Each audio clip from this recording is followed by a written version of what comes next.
What is good, everyone? OJ over here from PlayerEssence, and welcome to the PE Nintendo Switch and Gaming News video. Today, we've got a lot of great information for you, in addition to some sales data and some revenue generation from the NPD for June. So let's go ahead and get right into it. So Marvel vs. Capcom Infinite adds Spider-Man, Frank West, Nemesis, and Hager. Spider-Man, and then Frank West from Dead Rising, Nemesis from Resident Evil, and Hager from Final Fight will be playable characters in Marvel vs. Capcom Infinite. Capcom has announced at San Diego Comic-Con 2017. You can check out the official off-screen trailer showing off these characters in action. I'm pretty sure we'll get an official trailer soon on that. There's also direct MP4 file if you want to see it in better clarity there. Make sure you check out the link in the description below. Marvel vs. Capcom Infinite is coming to the PS4, Xbox One, and PC on September 19th. There is currently a story demo that's available for you guys to go and download on PS4 and Xbox One. I haven't really been covering this game at all. A lot of people have been complaining about the roster, complaining about a lot of stuff, even though it's not out yet. It's not finished. People were complaining about the roster, and the game still isn't out. It's coming out in September, so they still have more time to reveal new characters and add in other stuff. They just added in, what was that? 1, 2, 3, 4 new characters right there. So let's just chill out. Wait for the final or full roster of characters to make your evaluations there. Because I just saw so many people complaining and making videos about something, and they're still announcing new characters. So let's just calm down, wait till the full roster's revealed, wait till the game comes out, see how the reviews, see how it plays, get some more time with it before we just start ripping the game to shreds. So it still could be a great game. Yes, Dragon Ball FighterZ and other games have kind of taken a little bit of its luster, but at the same time doesn't mean it's going to be a bad game. We've got a nice slew of fighting games this year. We're going to talk about ARMS in a little bit. There's also Tekken and Injustice doing good things. So everyone just calm down and wait for the game to come out. The pros who've been playing it have been saying that it's pretty good. I know Justin Wong talked about it a bit, saying that it definitely plays good. And the hands-on impressions have been positive so far. So just the character models, Chun-Li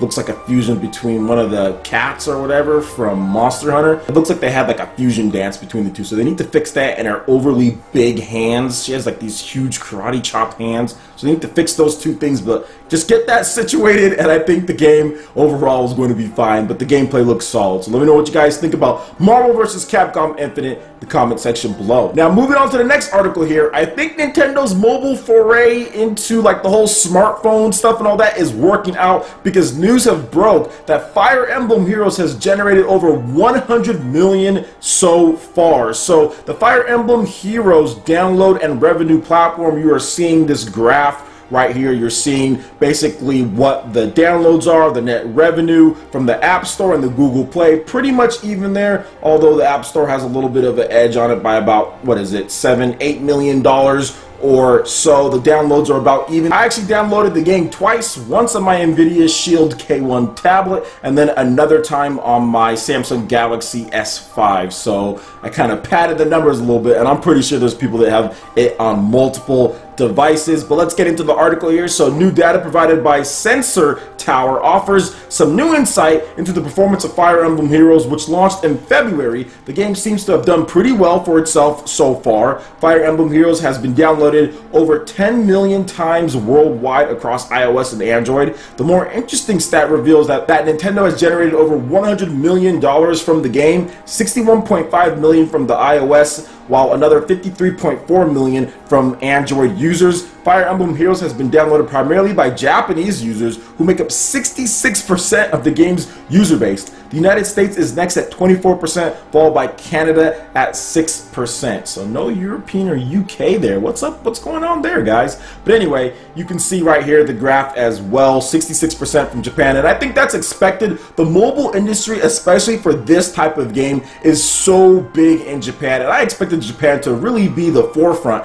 I didn't expect it to be 66%, considering how many more people are in America and more in like the US or even in the Americas. But yeah, Japan kind of bodied us when it comes to the downloads. I mean, you don't have to spend anything in the game. You can just download it for free. But still, that doesn't put a damper on the $100 million of revenue so far, because I guarantee you this game didn't take anywhere near $100 million to pretty much make and maintain. So Nintendo's pocketing pretty well there when it comes to that DNA pocketing as well. And I'm looking forward to see what they do with the other apps. Obviously, we have stuff like the Animal Crossing that's coming out very soon here, or at least at some point, I guess. And I think that's going to be big too. I want to personally see some other stuff as far as franchises go. I would love to see like a custom Robo. I think that would be nice for it to start out on there as far as a smartphone, get people back into it as far as just a free app, then also release a game potentially in the future for the Nintendo Switch, maybe an eShop title, something like that, maybe some connections between the two. I think that might be a good place for it to start, just to get it back in the public eye for a cheap and a free for most people. And there's obviously other franchises Nintendo can do, but overall it's good to see that Fire Emblem, especially one of my favorite franchises of all time, is definitely generating a pretty good amount of revenue there, and I'm pretty sure Intelligent Systems is happy about that. Alright, and moving on to the last article here, the June 27 NPD top 20 software. Switch not necessarily hitting the top spot, but obviously supply constraints. We've got ARMS, sales charts, info, and more. So there's just a ton of stuff to go over. So let's start off with the top 20 for June 2017 NPD. Remember, this is the US as far as sales go. Not all of it is by digital as far as sales. I think this charts, or as far as how they've reformed it, is that it's by revenue, and usually the most games sold is by revenue. So it's kind of loosely based on how much, but yes, it's not 100% counting everything, although there are some individual numbers that we're going to go over for some Nintendo games. So here's the top 20 for June 2017. Number 1 was Tekken 7. Number 2, Injustice 2. Number 3, Grand Theft Auto 5. Number 4, Crash Bandicoot Insane Trilogy. Number 5, ARMS, and that sold 256,000 units physically plus digital.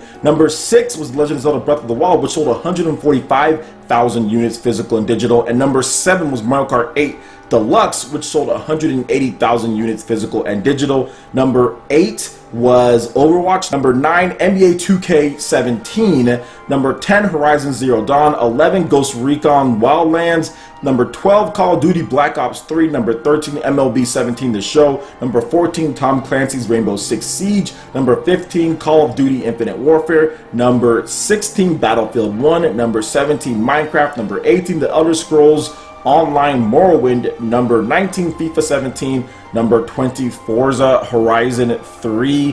Then we're going to go over some of the Nintendo Switch top 10. So ARMS was number 1. We talked about the sales data for that. Over 250,000 units, which is pretty good. Pretty good. Doubled up on the Japanese debut. We also have number 2, which is Mario Kart 8 Deluxe. Then we have number 3, The Legend of Zelda Breath of the Wild. Number 4, Ultra Street Fighter 2, The Final Challengers. Number 5, 1-2 Switch. Number 6, Disgaea 5 Complete. Number 7, Cars 3 Driven to Win. Number 8, Cave Story Plus. Number 9, Lego City Undercover. And number 10, Just Dance 2017. The 3DS and Vita combined top 10, although it's all just 3DS. And number 1, Fire Emblem Echo Shadows of Valentia. Number 2, Pokemon Sun. Number 3, Pokemon Moon. Number 4, Ever Oasis. So number 4 debut for that.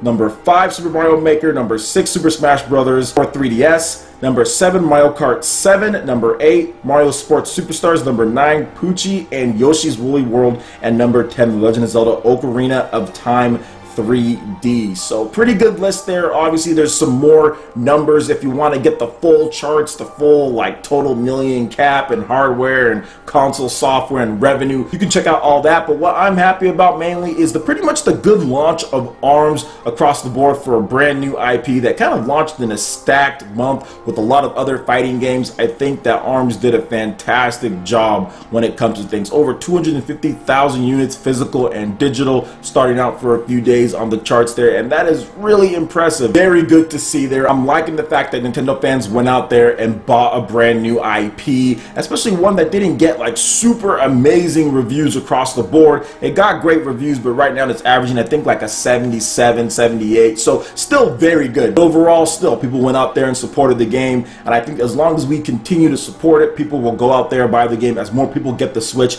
I think it's going to be an evergreen title, just like you're seeing with stuff like Mario Kart 8 Deluxe, and it addition to The Legend of Zelda Breath of the Wild continuing to sell months and months afterwards as more people pick up the system. So I think ARMS will fall into the same category as well. Plus we got Splatoon 2 coming out tomorrow. Depending on when you're watching this, you might be playing it right now actually. So really awesome, really happy about the sales across the board. Seeing some of the fighting games like Injustice and Tekken do so well at the top of the charts is also really good. From what I've been hearing, Tekken's been doing pretty good based on the PS4 version, not the Xbox One version. And I know I got my friend Andre a copy just so he can play it. So yeah, I loved watching people play Tekken. So I'm looking forward to even seeing more as far as the tournament mode and just people really getting good at the game. Evo was super hyped as well. So let me know what you guys think about all these sales. I'd love to hear you guys' thoughts in the comment section below. Alright Ninja, that wraps it up for this video here. Go ahead and check out the links in the description below. We've got Facebook, we've got Twitter. Go ahead and give us a like and a follow on all of our social media. Really helps us spread the content of PlayerEssence across the interwebs in addition to YouTube. Also make sure you check out our Patreon page. Pledge any tier, be entered in to win some awesome prizes each month. In addition to that, we have Discord voice chat and $10 prize eShop tournaments for Mario Kart 8 Deluxe, ARMS, and we'll have Splatoon 2 starting tomorrow. So if you want to get in on the action, make sure you check out the link in the description below. Also make sure you hit that like button if you did like this video. Let me know you guys want more content like this going forward in the future, and subscribe to PlayerEssence for the latest news, reviews, discussions, and more. Thank you so much for watching. I will catch you Ninja for the next video. Peace.